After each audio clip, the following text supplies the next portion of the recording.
الصلاۃ والسلام علیک یا رسول اللہ وعلی آلک واصحابک یا حبیب اللہ۔ الصلاۃ والسلام علیک یا نبی اللہ وعلی آلک واصحابک یا نور اللہ۔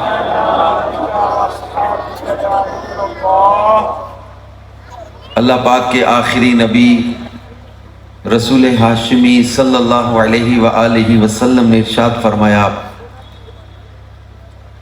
الصلاۃ علی نور لکم یوم القیامت عند ظلمت الصراط، تمہارا مجھ پر درود پڑھنا بروز قیامت پل صراط کے اندھیرے میں تمہارے لیے نور ہوگا۔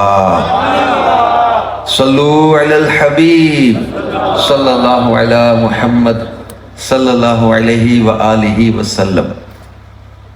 اللہم صلی وسلم وبارک علی سیدنا محمد وعلی آلہ عدد انعام اللہ و افضالہ۔ پیارے پیارے اسلامی بھائیوں، اللہ پاک ہمیں اس محفل میلاد کی برکتیں عطا فرمائے۔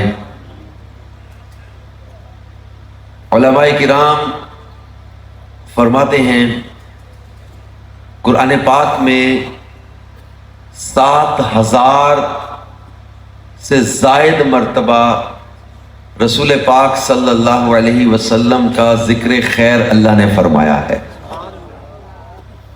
اور ان میں 27 مقامات ایسے ہیں جن میں رب کائنات نے اپنے محبوب کریم صلی اللہ علیہ وسلم کی آمد کا ذکر فرمایا ہے۔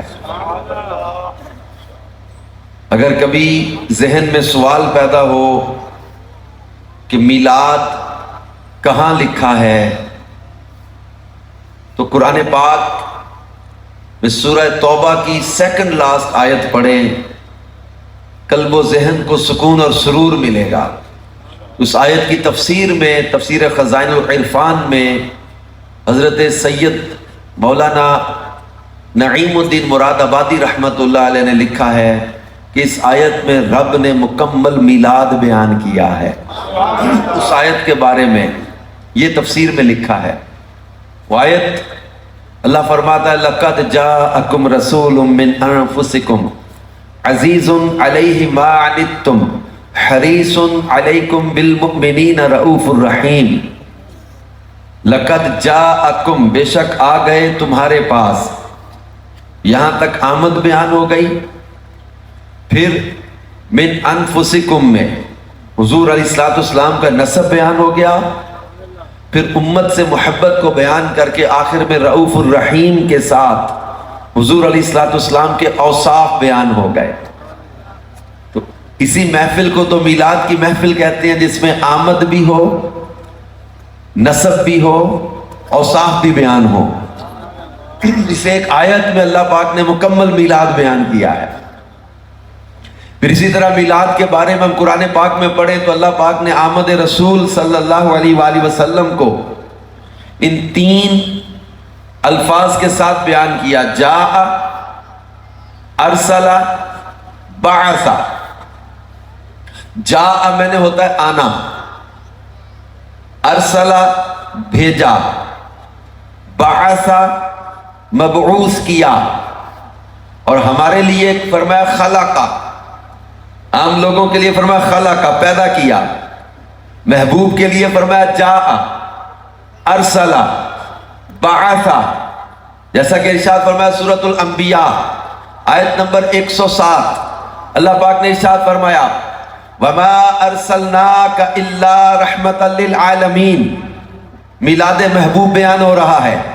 اللہ پاک نے سورہ آل عمران میں ارشاد فرمایا وَإِذْ أَخَذَ اللَّهُ مِيثَاقَ النَّبِيِّينَ لَمَا آتَيْتُكُم مِّنَ كِتَابٍ وَحِكْمَةٍ ثُمَّ جَاءَكُمْ رَسُولٌ مُصَدِّقٌ لِّمَا مَعَكُمْ لَتُؤْمِنُنَّ بِهِ وَلَتَنصُرُنَّهُ۔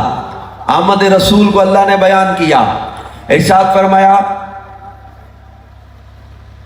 یا ایہا النبی انا ارسلناک شاہدا و مبشرا و نذیرا وداعيا إلى الله بإذنه وسراجا منيرا وبشر المؤمنين بأن لهم من الله فضلا كبيرا. آمد رسول کو اللہ نے سورہ فتح میں بیان کیا، انا ارسلناک شاہدا ومبشرا ونذیرا لتؤمنوا باللہ ورسولہ وتعزروہ وتوقروہ وتسبحوہ بکرۃ واصیلا. آمد رسول کو اللہ نے بیان کیا، فرمایا هو الذی بعث فی الامیین رسولا. سورہ فتح کی آخری آیتوں میں فرمایا هو الذی ارسل رسولہ بالہدی ودین الحق لیظہرہ علی الدین کلہ وکفی باللہ شہیدا. محمد رسول اللہ والذین معہ اشداء علی الکفار رحماء بینہم تراہم رکعا سجدا یبتغون فضلا من اللہ ورضوانا سیماہم فی وجوہہم من اثر السجود ذالک مثلہم فی التوراۃ ومثلہم فی الانجیل. آمد رسول کو اللہ بیان کر رہا ہے، فرمایا لقد من اللہ علی المؤمنین اذ بعث فیہم رسولا منہم یتلو علیہم آیاتہ ویزکیہم ویعلمہم الکتاب والحکمہ. آمد رسول کو اللہ نے سورۃ المائدہ آیت نمبر 15 میں یوں بیان کیا، قد جاءکم من اللہ نور وکتاب مبین. آمد رسول کو اللہ پاک نے سورۃ النساء آیت نمبر 170 میں یوں بیان کیا، فرمایا یا ایھا الناس قد جاءکم الرسول بالحق من ربکم فآمنوا خیرا لکم. آمد رسول کو اللہ نے یوں بیان کیا، سورۃ النساء آیت نمبر 174. اللہ پاک ارشاد فرماتا یا ایھا الناس قد جاءکم برہان من ربکم وانزلنا الیکم نورا مبینا.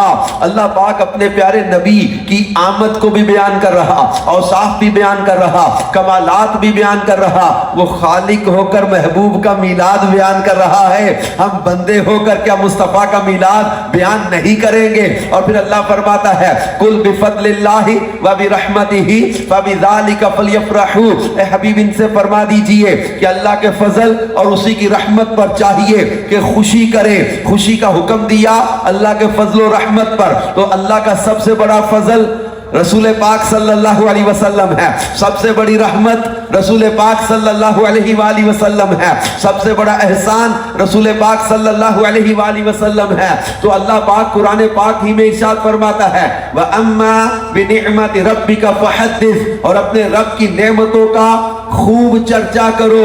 تو جو سب سے بڑی نعمت ہے ان کا سب سے زیادہ چرچا کیا جائے گا. اس لیے اعلیٰ حضرت نے کہا تھا کہ رہے گا یوں ہی ان کا چرچا رہے گا، پڑے خاک ہو جائے جل جانے والے.